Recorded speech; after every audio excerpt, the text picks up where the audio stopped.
You know the story. It's one of the most incredible tales ever told. A brilliant teenage con artist running circles around the FBI, living this life of pure glamour and deception. I'm talking, of course, about Frank Abagnale, whose story was immortalized in books and on the big screen. But as we're about to find out, the real legend here might be even more mind-blowing than the fiction. I mean, the story he tells is just incredible. Between the ages of just 16 and 21, Frank Abagnale supposedly impersonated a Pan Am pilot, a supervising pediatrician at a hospital in Georgia, and even an assistant attorney general in Louisiana. Think about that. A kid who managed to trick the entire establishment. And this spectacular story? It literally became his life's work. It launched a best-selling book, a blockbuster movie, and it completely transformed him from a supposed felon into a super highly paid security consultant, commanding tens of thousands of dollars for just one speech. But here's the thing. For decades, journalists and researchers have been digging into public records, and they've uncovered a radically different story, one that suggests the truth is far, far less glamorous and a whole lot more grounded. So, what does the evidence actually say? Let's do this. Let's put the popular myth right next to the documented facts and see what we find. And right off the bat, we hit the most stunning contradiction of them all. The period when Abagnale claimed he was jet-setting around the globe from age 17 to 20, he wasn't. Prison records show he was actually incarcerated for theft in upstate New York.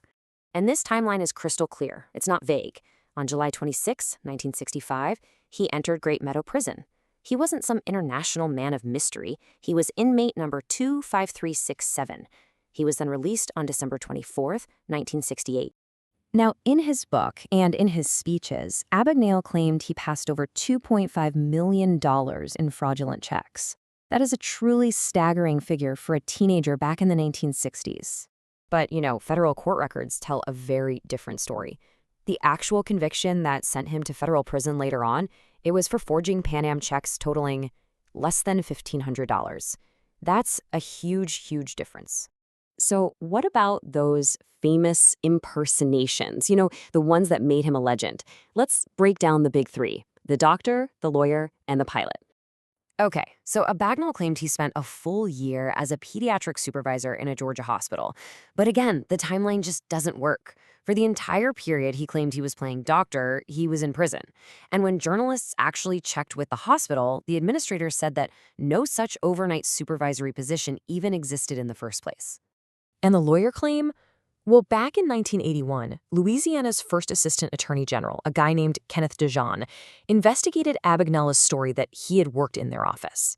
His conclusion was, well, it was blunt, and it was pretty unequivocal. What's really interesting is just how early this whole story started getting debunked. I mean, we're talking way back in 1978. A Pan Am spokesman was asked about the claim, and he just flatly denied it. So they had absolutely no record of it ever happening. Okay, now for what might be the most critical part of Abagnale's post-con life, his claimed relationship with the FBI. He's built his entire security consulting career on this idea that he went from being the FBI's most wanted to their top consultant. And he's definitely not shy about it. For example, in 2014, he straight up claimed, "This year I'm celebrating 38 years at the FBI where I work today." So he's consistently presented himself as this long-term embedded associate of the Bureau. But let's rewind to 1978 again. Abagnale's own publicist was giving out the name of a retired FBI agent, Robert Frank, as a reference. So when a journalist actually called him, this was Frank's response. Yeah, not exactly a glowing endorsement, is it? And you can just see how these claims completely fall apart under a little bit of scrutiny. He was never on the 10 most wanted list, a fact he later admitted himself. His claim about being paroled to work for the FBI, that's contradicted by his arrest for petty theft after his parole. And the idea of getting assignments directly from the director of the FBI, one retired agent called that scenario, and I'm quoting here, bullshit. So this all raises a really crucial question. If the foundational story has this many holes in it, how on earth did Frank Abagnale build such a successful career as an expert on fraud and ethics? Well, for one, the story is incredibly profitable. This right here is his reported speaking fee for telling that very story. He's created a powerful and very lucrative brand based on a narrative that public records consistently, and I mean consistently, dispute. And this is the reality check. While the legend ends with him leaving prison to go help the FBI, the record shows a totally different path. This is his arrest photo from 1974 after his federal parole for stealing from a kid's summer camp in Texas. It's a really stark contrast to that polished consultant image, isn't it? And the scrutiny, it's never really stopped. As recently as 2022, while he was receiving an ethics award at Xavier University, an audience member literally stood up and publicly challenged him, asking if he would come clean and admit he was still conning people. So this leaves us with this fascinating paradox. If he didn't pull off those incredible scams as a teenager, then what exactly is he?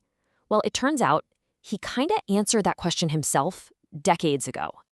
Back in 1981, when a journalist asked him flat out if his story was a fabrication, Abagnale gave this response. And that's the ultimate irony, isn't it? Maybe the greatest con wasn't impersonating a pilot or a doctor. Maybe it was convincing the entire world that he had, and then building a whole legacy on it.